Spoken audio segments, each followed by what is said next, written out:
prank. Hi, Kylie. Hi, Andrea. How are you guys? Iiyak pa rin talaga ako. Grabe. Oh. My gosh, yung kanta na yan. I know. Oo, pati yung kanta sa puli. May feels. Yeah, But I know everybody has so many questions for you guys about BETCIN, and it's something that I think has been long overdue. Something like this, something different, something out of the box. Pero eto, pwede bang sa ako nga sana kung pwede mag-cameo dyan, kung pwede lang sali ako dyan eh. Go! Nako, alam mo, patikim pa lang yan ang relationship ni Beth and Cindy. Yung nakita nyo kanina. Nako! Yeah, super excited na kami to talk about this project that we love so much. Kaya naman, we are formally welcoming everyone to the BETCIN press conference. Thank you so much for being here. Thank you. Siyempre ako gusto ko tanong yung kissing scene pero mamaya na yan. Baka magalit mga bossing muna mag-opening remarks, di ba? Siyempre, sabihin nila, dumire-diretso ako. Okay, so to tell us more about this exciting WeTV original and to share with us what it takes to create an original series with a unique love story, ladies and gentlemen, let's all welcome WeTV Philippines country manager, the gorgeous Miss Georgette Tenco, and of course, BETCIN co-writer and director, Shugo Praiko. Thank you, Sam. Correct? Thanks everyone for being with us tonight. All right. Now, guys, to get the ball rolling, no, Mr. Georgette and Direct, what is BETCIN all about? Should go do the honors. Oh, Direk, ikaw yata dapat sasagot na to. Ikaw ang ano. Nagsulat, di ba? Tama, co-writer. Direk, we can't hear you. I think meron tayong millennial problems. Yung alam mo yun, pero yung usual yan di ba? Ay, nakamute, nakapresent na pero nakamute. Pero okay lang yan. Tayo lang naman. Relax. O, yan. Alright. Yun. Go ahead. BETCIN is the story of Beth and Cindy. Bloggers, partners who is on the verge of a breakup. But then, yun, may isang contest na bigla silang sasali. And from there, everything turns around and we see yung how zany, how crazy, and how lovable this couple is. So, actually, in its core, it's a breakup story. May part din sa kanya na it also tackles yung social media, how sometimes it affects relationship. Yun. Ako! Sinabi mo pa, Direk. Sinabi mo pa. Sorry. Wait lang, sabi mo, okay, mga vlogger na nag-break, dahil ba to na sinisilip ng BIR? Yung mga influencer? O walang connection?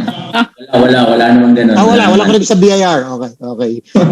You know, it sounds like a very real, a very interesting plot, which is very real, like you said, to what's happening in society, especially with the youth today. So I'm sure marami makaka-relate, marami excited. But can you tell us how the idea of BETCIN came together?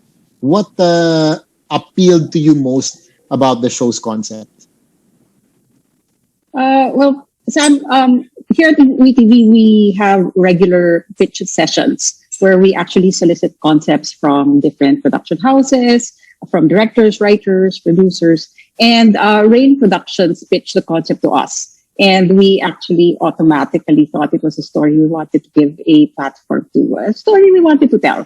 So Direct Shugo and Philip of Rain Productions, the concept that they brought to us was this funny, heartwarming, heartbreaking, but very quirky. And the treatment was just so fresh. It was so unique, very current, very now that, we felt that it is the right time to share the story of Beth and Cindy. Yung highs and lows of a relationship that is already shaky. Then you put it under the social media microscope. So it really shows you what lengths people will go to keep the likes and shares coming. And as Shugo said earlier, the impact of that on a relationship. So medyo ingat-ingat lang sa what you're sharing on social media. Binalik ko yung Sam, no? Nagpa-facilitate lang ako dito ng press ko. Nadamay pa ako. No, I like what you said there, Miss Georgette. When you said the right time, no? Something like this, of course, it's something that I think people should definitely talk about.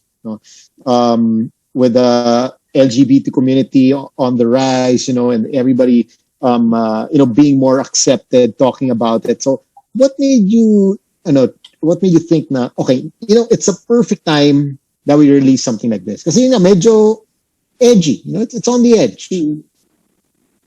Well, we've really always been a bit daring in WeTV when we choose our originals. But as we said, we thought that the stories told through the lens of two women in a relationship, in a romantic relationship, is something that needs to be heard more. Because, diba, parang, not a lot of people talk about it. It's a perspective that's not usually given a platform. And, it's a perspective that is not usually given a voice or a loud, booming voice. And so we felt that its time has come and that we needed to put a spotlight on it. And, we found the perfect project for it.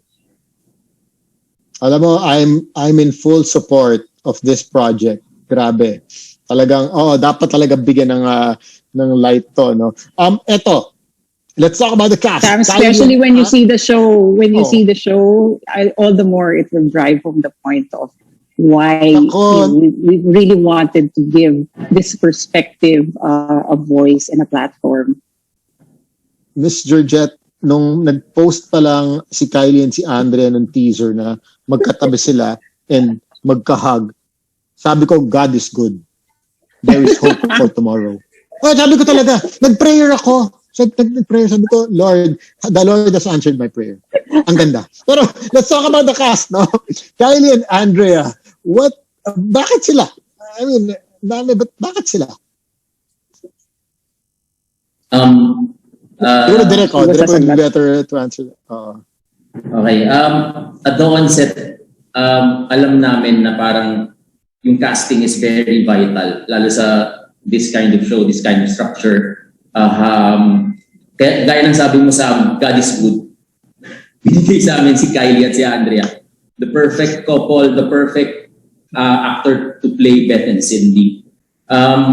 Yung level ng at the early stage pa lang nung binigay when we brought the material to Kylie and she said na gusto niya yung role na Beth, willing siya magpagupit, willing siya gawin lahat to play the part.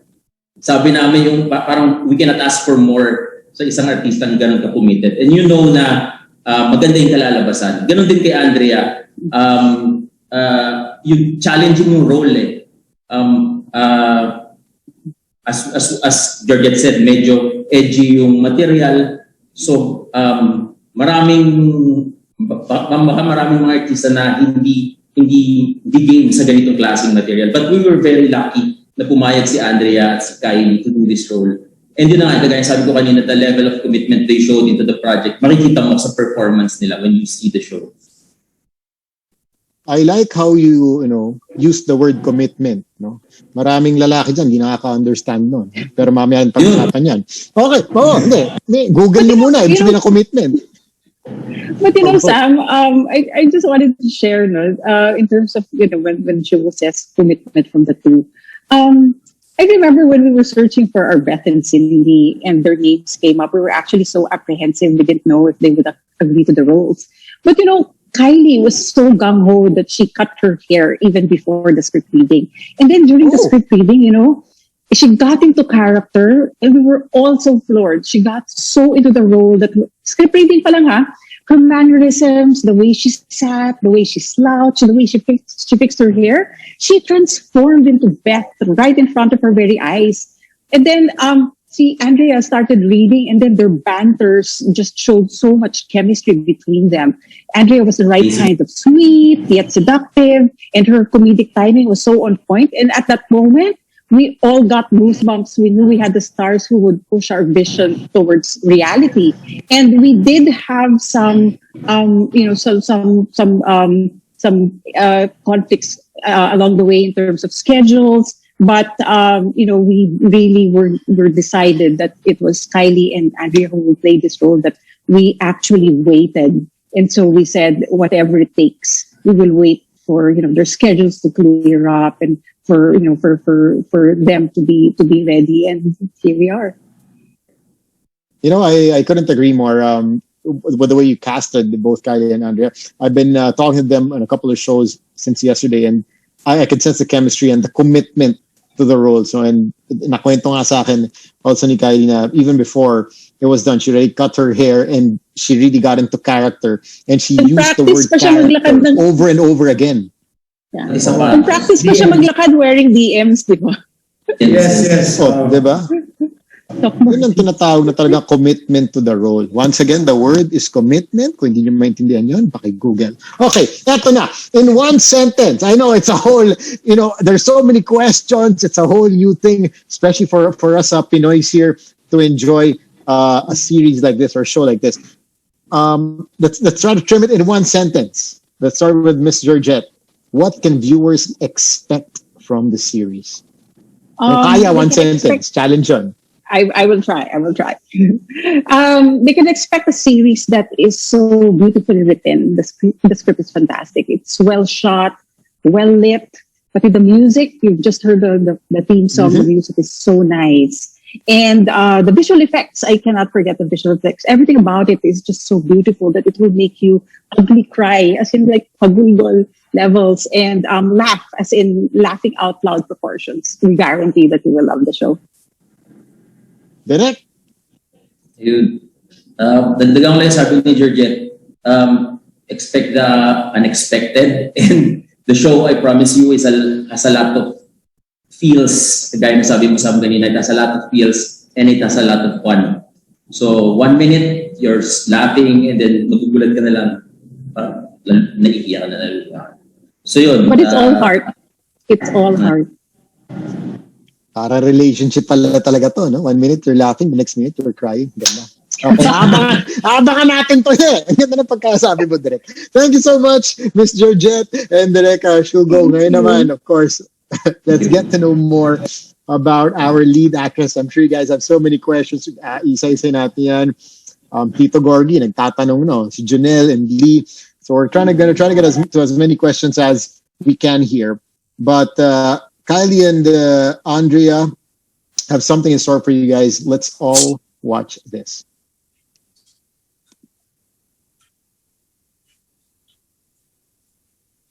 How would your friends describe you? Creative, honest, strong.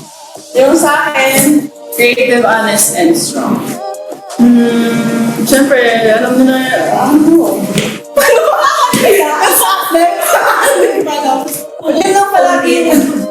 Pag nakakausap mo sila, yun palagi compliment nila sa akin. Ang strong mo, ganyan. Tapos, I paint kasi, tapos nasusulat din ako. So, yun nakikita ko. I always hear those things. All of the above. I'm complicated. Medyo lang. Caring, honest, and isa na nakalimutan ko yung isa. Caring, honest, and strong. Oo, mahilig ako mag-serve sa family, sa friends. Parang hindi ko yung love language. Service. Acts of service ka. Ikaw? Ano ako, quality time. Then, words, then touch. Diba, first year. Wala naman tayo may percentage. Anyway, Which movie genre is your favorite? Pwede ba lahat? Ang buhay kasi is all in one, di ba? Pili ka ng isa. Musical. Musical. Paano ba ba opera? Para maiba lang, musical ako. Ako, thriller. Wala, gusto ko na yung feeling na gano'n, parang napawisan ako, parang nababother ako, nanonood ako. And really ako sa docus din, mga crime. Ay, me too! Na-amaze ako kung paano nila sinasolve. Gusto ko talaga, mas natakot ako doon kesa sa horror. True. Hey guys, I'm Kylie. I'm Andrea, and we are BETCIN! Manood kayo soon, very soon. Supportahan niyo ang Bag Love You. Yeah, sabay-bayan yung style ko. Sabay-bayan yung mga Umamis. Yeah, Umamis.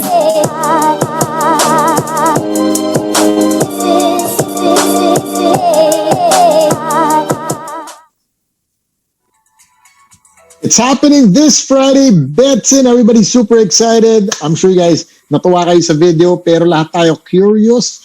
So let's get our two ladies on the screen right now. Okay, let's start with Andrea. Ano yung mga traits ni Beth na nakaka-relate ka on a personal level? And kwento mo naman sa amin how it was working with Kylie. Actually, yun nga, I play Cindy, pero in real life, mas Beth ako. Kasi medyo hindi ako ma-social media. Lagi akong behind, actually, hindi ako taking tao. So, naiintindihan ko si Beth, but I had so much fun playing Cindy. Kasi nga parang, yun yung world naman na hindi ko pa talaga masyadong napupuntahan diba? So, parang dito sa show na to, parang mas naging open din tuloy ako na ang saya rin maging Cindy kasi parang feeling ko walang nasasayang na araw sa kanya. Lagi siyang game, okay siyang maka-experience ng kahit ano, feeling niya kaya niyang gawin ng kahit ano. And with Kylie naman, sobrang grabe yung supportang binigay namin sa isa't isa dito. Parang hindi ko rin maintindihan kung anong magic yung nangyari na parang hindi lang sa aming dalawa pero pati sa buong staff, buong crew, lahat na bumubuo ng BETCIN, talagang nag-gel kaming lahat na everyday inspired kami. Ang ganda-ganda na ng script from the start pero parang na-enhance pa siya lalo dahil lang dun sa energy na meron dun sa set. And si Kylie, grabe, talaga to yung sinabi nila, nag-transform talaga siya. Na-in love ako sa kanya, nagugupuhan ako sa kanya, and yung mga memories na iniwan niya sa akin, totoong-totoo. So, parang very memorable yung first kiss ko and first relationship ko with her. Yan. First kiss na yan. Diyan nagsisimula yan. We'll get to that later. But right now, kay Kylie muna tayo. Kylie, we all know, we've been talking about kanina pa, it's a very challenging role for you. It's something new, but you jumped into it. You committed to it. It's a character which you gave your heart and soul into. How challenging was this role for you? And tell us about the biggest love lesson you learned from BETCIN. You know what? This show was such a blessing for me because it came at a time where I really wanted to sink my teeth into a project that I really loved, into a character that I wanted to really just, gusto ko mawala muna si Kylie and dun muna ako, papasok ako sa shoes niya and mawawala muna ako and I would just have so much fun. And this was the perfect project for that. Kasi when I read the script, na-in love talaga ako kay Beth. Like, hindi ko pa nga natatapos yung first episode. I was like, oh my gosh, I know her. I need to give this character justice. I just know her. I know what she's going through. I know her wants and needs. And I just knew na kaya kong gumawa ng isang character na may enjoy ko. So, it wasn't really a challenge I had so much fun. And bitin ako. I really want to play her again. Like, alam nila direct and everybody in the production and on set, we were so sad nung patapos na. Kasi bitin, we really wanted to do more pa. And until now, we're begging for a season 2. So, ang saya talaga. I'm so thankful that I was able to be part of a project like this. And with the second, love lesson. Ang dami kong natutunan sa show na to. One thing that I really picked up from the show is that the social media aspect and a couple to be going through a breakup under the microscope nga ng social media, napatanong din ako sa sarili ko, sa personal life ko na ano bang impact ng social media ko sa buhay ko? Am I doing too much? Am I sharing too much? What is my truth and how can I make my life better and more productive and balance everything out? Yun yung natutunan ko talaga. That's on a big scale, but on the small scale, ang dami ko rin natutunan about relationships kay Beth and Cindy. I mean, when you watch the show, you can't side with either of them. I think you're gonna learn to love in every episode. You're gonna learn to love each character, both of them, in all their flaws, in all their, mess. Mamahalin mo sila kasi makaka-relate ka sa kanilang dalawa. And that's what I love most about the show. They're imperfect people, but they tried their best, diba? Pure yung love nila. It's just that under the circumstances, ganun talaga. Minsan ang pag-ibig, hindi talaga nag-work out. Mm-hmm.